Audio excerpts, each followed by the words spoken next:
Bertemu kembali dalam Awani 7.45 semalam, Belanjawan 2021 diluluskan di peringkat dasar di Dewan Rakyat. Ia akan bergerak ke peringkat jawatankuasa pada Isnin depan. Belum pernah berlaku peruntukan belanjawan setiap kementerian ditolak secara berasingan di peringkat jawatankuasa.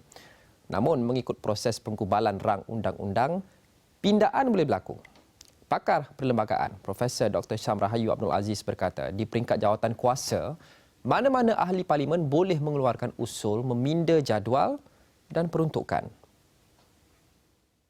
Sama ada nak mengurangkan semua, kalau kita ikut peraturan dalam peraturan 66 tu, kita baca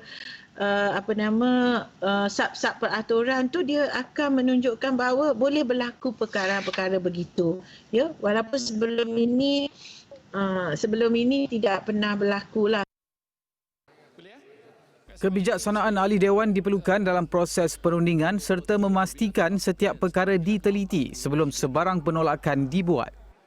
Kalau ditolak, sebolehnya mestilah ada perundingan. Saya percaya kebijaksanaan ahli dewan tu. Kalau ditolak, memanglah dia akan mendatang kesukaran kepada kementerian tersebutlah kan. Jadi sebab tu pentinglah kalau kita kata kebijaksanaan untuk berlaku adil kepada kementerian itulah, bukan setakat nak tolakkan kesemuanya. Saya fikir tak eloklah untuk ahli dewan berfikir begitu. Sebabnya pada asasnya dah persetujuan tu dah ada kan. Ketika ini 2 hari diperuntukkan kepada kementerian untuk memberikan penjelasan dan menjawab persoalan yang timbul. Semasa itulah mungkin berlakunya pindaan-pindaan. Bila dibahaskan secara terperinci setiap peruntukan itu dan sebagainya, mungkin di sini pada peringkat ini dia boleh berlaku pindaan-pindaan. Ya. Jadi bila habis pada peringkat jawatankuasa ni, kemudiannya akan berubah, jawatankuasa itu akan berubah menjadi dewan semula ya, dan kemudiannya dewan itu akan pergi kepada bacaan ketiga.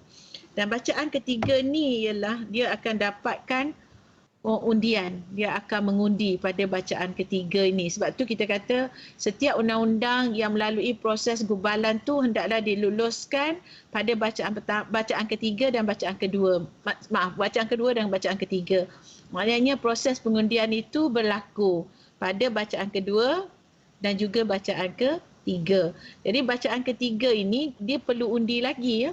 Jadi undi ini yang akan menentukan dia akan terus diluluskan menjadi rang undang-undang yang akan dihantar kepada Dewan Negara pula yang akan melalui proses di Dewan Negara.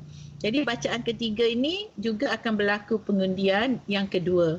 Ya, maknanya tadi bacaan pertama betul pergi kepada jawatankuasa bahas secara mendetail, pergi kepada bacaan ketiga.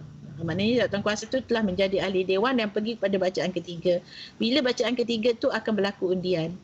Sekiranya diluluskan, maka tajuk panjang akan dibaca dan bila didapat undi itu lulus dan tajuk itu akan dibaca yang secara panjang, tajuk undang-undang itu akan dibaca dan diluluskan kemudian dihantarkan ke Dewan Negara.